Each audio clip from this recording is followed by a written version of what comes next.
Hi everybody. Today I'm going to be talking about the series I plan to start in 2025, as well as the series I will be continuing. So we'll start with the ones I'm going to be starting. And so the first priority series I'll be starting in 2025, I'm going to get it off my shelf, is The Dandelion Dynasty by Ken Liu. This is a series that I've heard so much praise for on BookTube, and I have such confidence I will enjoy this series that I invested in these gorgeous broken binding editions, absolutely stunning here. And one of the reasons I am so confident I will enjoy The Dandelion Dynasty is, one, the premise sounds excellent. It says here that it's a quartet that chronicles the emergence of a new nation in the aftermath of the fall of a corrupt empire. But another reason I have confidence I will enjoy this series is because of how much I loved the Paper Menagerie short story collection I read this last summer. I read that collection with 3 rereaders, that is read by Kyle, Bookborn, and Evie from She Was Only Evie. And the 3 of them have already read The Dandelion Dynasty. They were rereading the Paper Menagerie alongside me, and they assured me that given how much I loved the Paper Menagerie, that I was destined to love The Dandelion Dynasty because we have a lot of similar crossover themes. Another thing I hear about this series is that people often get hooked on book 2, that's Wall of Storms. So I understand that maybe book 1 isn't quite the book that will hook you, but if you stick it out to book 2, then you're going to get a lot of payoff. And I find that's often the case with certain epic fantasy stories, and I'm really looking forward to it. And I'm going to be discussing this series with Philip Chase, so we'll be reading this alongside each other in 2025. Next series to start in 2025, Live Ship Traders. I've been kicking this down my TBR for the last couple of years, and part of that has to do with the fact that the first book is so long. I do get intimidated by long first books for some reason. I know Derry from Derry's Read It Before will never forgive me if I don't start this in 2025. She was very understanding when I put it off at first. But after so much time, it's about time that Joanna Reeds gets to Live Ship Traders. I don't know that I need to go into detail about what this is about. What I'll say is this is part of the larger Realm of the Elderlings. I did read the first trilogy in Realm of the Elderlings, the Farseer trilogy, and really enjoyed it, but I'm very excited to see what Robin Hobb has in store with multiple POV. And I like the idea that this is nautical fantasy, that we have sentient ships, from what I understand.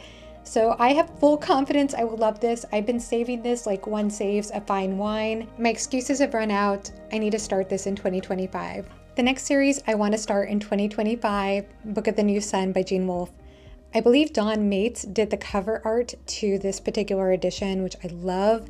And this is a series that is noted for being complex, having an unreliable narrator in first person, and for having a ton of archaicisms in the prose. And so as much as I'm glad to have the physical editions of this book, I may actually download the ebooks so that I can look up certain terms. I know BellTube read the series and highly recommends that approach. And I'm going to be joining a read-along with John from Talking Story and Philip Chase, and I believe Christopher Rocchio as well, who's the author of the Sun Eater series. I know this was very influential on Rocchio for the Sun Eater series. It's also influenced by Jack Vance's The Dying Earth. I read the first of those last year. Maybe I need to read more Jack Vance in 2025, but I do want to prioritize this. And I want to say that if you're a huge fan of Book of the New Sun, if you're a fan of this author, then you need to check out Samwise's channel because he talks quite a bit about this author, about this series. It's his favorite series. Next priority series to start is the one that Joe Abercrombie is releasing next year, and that begins with the book The Devils. This is the beginning of a new trilogy outside of the First Law world, and I love First Law. I've read all the First Law books except for Sharp Ends, the short story collection, because I'm terrible about reading short stories most of the time.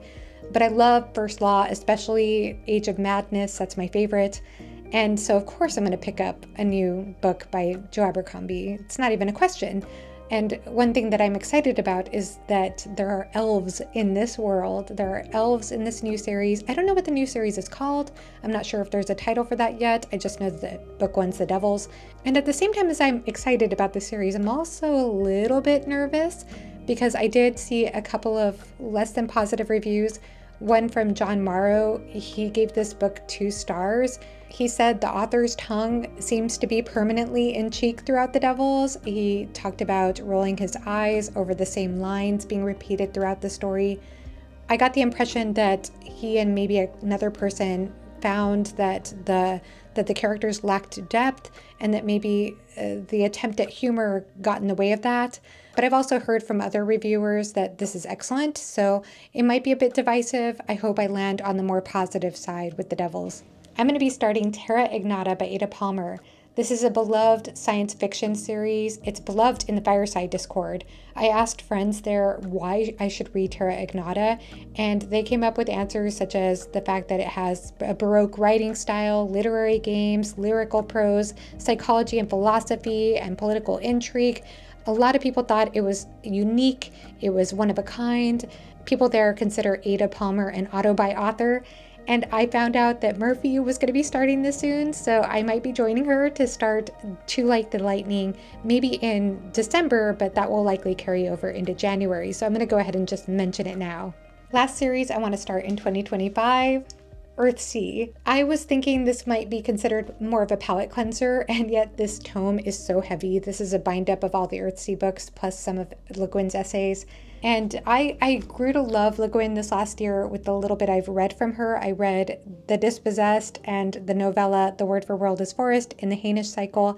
And I have also read one of her essays, From Elfland to Poughkeepsie, which is about fantasy prose. And I'm also almost finished with her nonfiction book on writing, which I've been reading for fun. I'm not a writer myself, but I do enjoy reading about the craft of writing.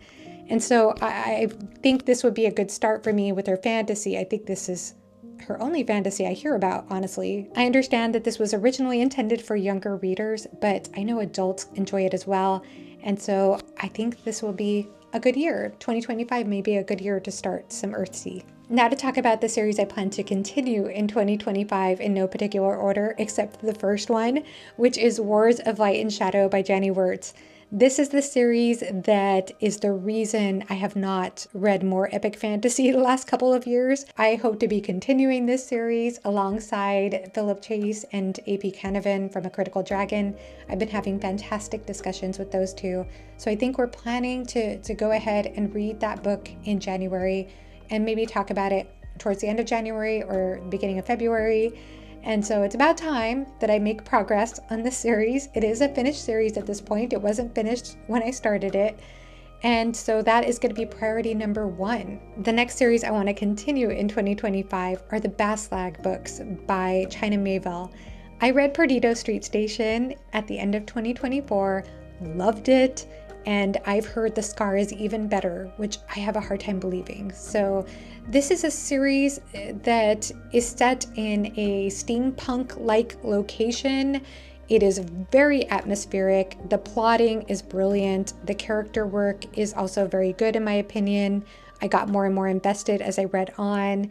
I do want to continue on and see what all the excitement is about The Scar and maybe finish off the trilogy as well this next year. Now, I hear that these books can be spaced out, kind of like Scott Lynch's Gentleman Bastard series. So I don't feel an immediate rush to pick up The Scar, but I do want to pick it up in 2025. I need to continue the Elric saga in 2025. I took a massive break from those stories in 2024.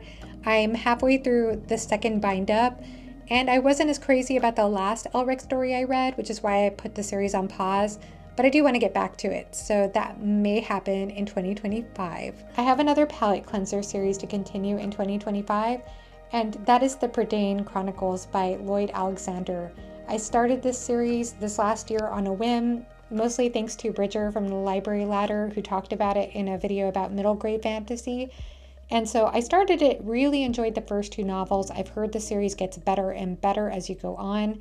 So I may be continuing on in 2025, and I think that'll be a fun, light, high fantasy reading experience. Another series that I need to continue are the Discworld books, specifically the City Watch books.